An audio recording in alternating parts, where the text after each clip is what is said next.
لو أصيح في ليلة من الليالي كنت على موعد مع أصدقاء السوء على كأس خمر نشربها وعلى امرأة نفعل بها الفاحشة. قال فتأخرت عنهم فوصلت متأخرا فإذا بهم قد انصرفوا وتركوني، ولكني كنت مصرا في تلك الليلة على معصية الله جل وعلا. قال فذهبت إلى صديق سوء آخر واقترضت منه فيلم جنسي يستحيي منه إبليس.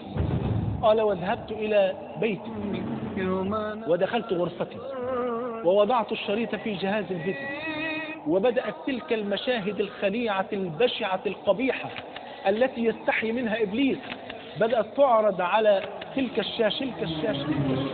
وبدأ الرجل يشرب الخمر وينهمك مع تلك المشاهد البئيسة.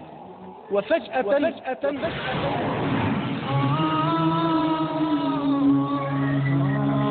نسي الرجل أن يغلق باب غرفة النوم التي يعيش فيها، فدخلت تلك الفتاة الصغيرة الابنة التي لم تبلغ من العمر إلا 5 سنوات.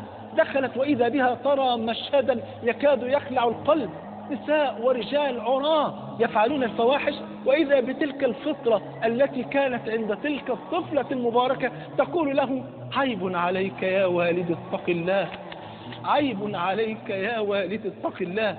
قال أفزعتني تلك الكلمة وكادت أن تخلع قلبي. قال فأطفأت الجهاز وخرجت أسير في الشوارع كالتائه المجنون الحائر الذي لا يعلم أين يسير.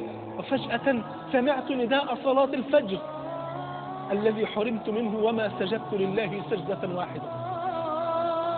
قال فدخلت وتوضأت لأول مرة لله جل وعلا، ووقفت أصلي خلف الإمام، وإذا بالإمام بعدما قرأ الفاتحة يقرأ قول الحق جل وعلا ألم يأن للذين آمنوا أن تخشع قلوبهم لذكر الله وما نزل من الحق ولا يكونوا كالذين أوتوا الكتاب من قبل فطال عليهم الأمد فقست قلوبهم وكثير منهم فاسقون. قلت والله ما يعني إلا إياي، فتبت إلى الله عز وجل وبكيت وأنا ساجد بين يدي الحق جل وعلا بكاء مريرا.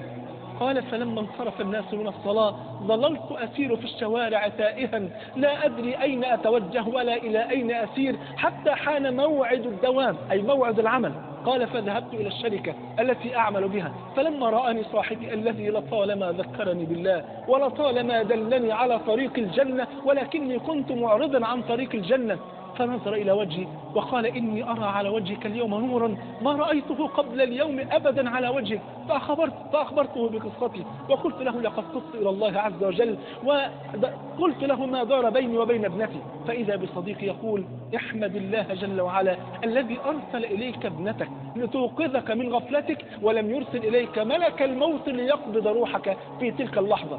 قال فقلت لصاحبي أستأذنك أن أرجع إلى البيت فإني ما نمت في تلك الليل لحظة واحدة. قال اذهب الآن. ذهبت إلى البيت وأقدامي تسابق الريح، أنا في شوق شديد أن أرى تلك الابنة المحبوبة المباركة، أن أرى هذا النور الذي أخرجني الله عز وجل به من الظلمات إلى النور. قال ذهبت إلى البيت وأنا أتخيل تلك اللحظة التي أرتمي فيها في أحضان ابنتي، التي أقبل فيها ابنتي وأحضن فيها ابنتي وأراعي فيها ابنتي وأربي فيها ابنتي. قال فلما وصلت إلى البيت وإذا بامرأتي واقفة أمام باب المنزل على غير عادتها، فقلت لها ما الخطب وما الحدث؟ فقالت أين كنت؟ أبحث عنك منذ الصباح. قال كنت في الشركة. قالت سألنا عنك مرارا وتكرارا فقالوا إنه ذهب. فقال كنت في مصلى الشركة. ما الخطب وما الحدث وما الذي جرى؟ قالت له تلك المرأة المكلومة المسكينة الحزينة قالت له لقد ماتت ابنتك، ماتت ابنتك، ماتت ابنتك، مات النور الذي أخرجك الله عز وجل به من الظلمات إلى النور، ماتت ابنتك، ماتت حبيبتك، ماتت نور العين، ماتت حرة العين، ماتت نور الفؤاد، ماتت ابنتك، ماتت حبيبتك. قال فبكيت وبكيت وبكيت ثم تذكرت كلمة واحدة وهي قول ابنتي عيب عليك يا والد اتق الله، عيب عليك يا والد اتق الله، عيب عليك يا والد اتق الله.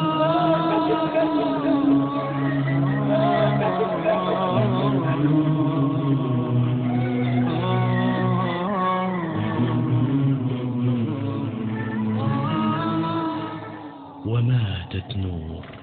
هل كل هذا النور يأتي من ظلام؟ إنها الطاعة.